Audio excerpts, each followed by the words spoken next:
have you found with being Black, conservative, very vocal about who you support, has that impacted friendships, relationships, family, business?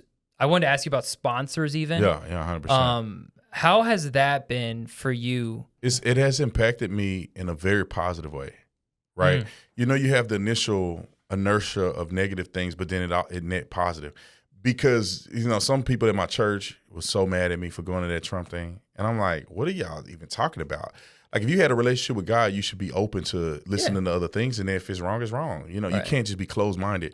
And I never forget Sister Sia. I never forget Sister Sia. I used to like Sister Sia. Like, I used to like her. I was like, I would marry a woman like that. She was all dedicated to Christ. She was in the military, and I'm like, that's the woman I want to marry. She was a little older than me, so she probably looking at me like I'm a little kid. She wanted nothing to do with me. But I remember she messaged me just out of the blue. I still got the message on my phone. I'm surprised she didn't delete and block me. But I don't plan on exposing her or nothing like that. But she was like, you ain't nothing but an end just like me. And so don't let these white people, trick you. And I was like, I never even thought she cussed or anything. I thought she was such a holy person. But deep down inside, she had these harboring racist, a racist mindset. And so a lot of people didn't like me. Some people in my family didn't like me. A lot of people I went to school with, man, I went to high school. I went to an all-black school, Dunbar High School in Stop 6 in the hood. And a lot of them hated me. They unfollowed me. It didn't bother me because I never gave a crap. But I'm not going to sit here and lie to you and be like, yeah, I had to push through it. I never gave a crap about what people think about me for the most part. Sometimes some people there's someone that you love or some someone, people the get right to person. you. Yeah. But for the most part, I'm like, I'm right. Yeah. Y'all all dumb then. I'm right. Y'all don't like me, then it's your fault. And so, but then that positive, millions of people love me. Yeah. I can't go nowhere without people coming up to me and saying hello and how's that changed been? your life. How's the fame been? It's been great, man. I never let it go to my head, man. Yeah. I always think of it like, I remember when I was sitting on my knees next to my bed crying and asking God to use me. But then he's using me. Yeah. And I'm never too big for people, right? Even like this. Well, even today, I'll tell people listening, like you were walking up and people were asking you for photos, and we took a couple photos with them, and the police lady was yelling at us to move. Oh, yeah, and, I remember that. But yeah, I could tell right off the bat, and that's awesome, man. Bro, before that, the first 40 minutes before we connected, I was taking pictures and saying hi to people, and I'm always so grateful because God has given me this platform. Who am I to act like I'm too good now to talk to people, random people? Like random people walking to me. Even when I'm in dinner with my wife, when I'm in Scottsdale, people come to me. I don't care. This is me saying thank you to God for giving me a platform. So people say, oh, Tatum, we love you. Come take a picture. Let's do it. Anytime, any day, anywhere, no matter what I'm doing. It's my loyalty is to God, and God has gifted me to have influence with a person. Well, that's a humble spirit, man. That's just humility showing. And you have to be humble, man. Yeah. I don't care how famous I get, how much money I got in the bank. I'm always going to be humble. I'm always going to put God first. I'm always going to be just Brandon Tatum. Now, there's some things I can't do, obviously, because I got time constraints. Yeah. I'm telling you, mark my word on this podcast. This is historic.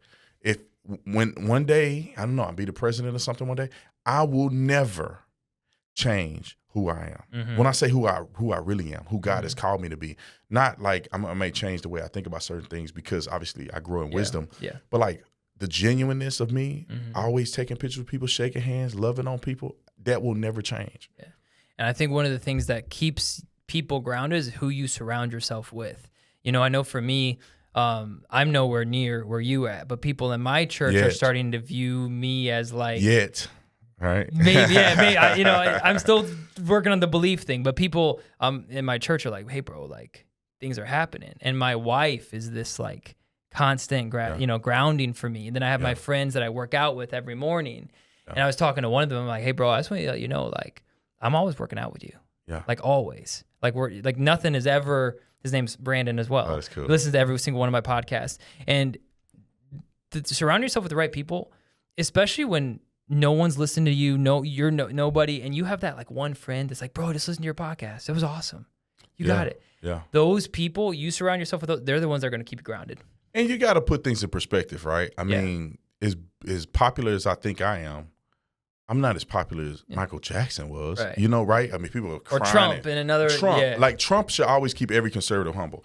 I don't care how crazy I get. I'm not anywhere near Donald Trump. Yeah. I mean, so you can always be humble in some form or fashion. There's always things for you people to work on to humble themselves. I just would say, man, never get arrogant, man. Yeah. If you have Donald Trump on here, never act like your stuff don't stink. And the friends that you have, I ain't talking to y'all no more because I'm up here. I'm traveling. Dude, I've met Trump twice. Me and Dana White are very good friends. I go to UFC fights. I walked out with Trump the other night at the UFC fight. Oh, really? Yeah, so that doesn't matter to me. Because people that have been my friends from day one, y'all still my buddies, you still my friends. I'm never going to be too good for anything because none of that stuff matters at the end of the day. It only matters what your relationship is with God and how you treat and love people, because at the end of the day, Jesus is going to ask you, what did you do to the least of these? You remember in the Bible where they were like, well, you didn't feed me when I was hungry. You didn't clothe me when I need. They're like, what are you talking about, Jesus? What you mean? We always been here for you. You tripping.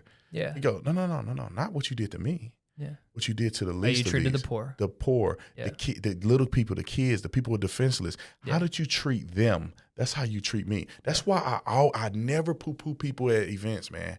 People come to me, Tatum, oh my God. I never be like, man, get me out of here, rush me out of here. Yeah. I'm like, no, hey, how Secret Service, help me. I would never do that. If I was a president, I'll be a nightmare. Yeah. Because I will never not shake somebody's hand, because that may change their life forever. Yeah, or you could get dementia like Biden and not know anyone's talking to you. You know? I heard Shane Gillis, or I think it was Shane Gillis, I don't remember. He said Biden's like a Roomba, like a vacuum, at the end of every speech, just not sure where to go. Yeah, he's terrible.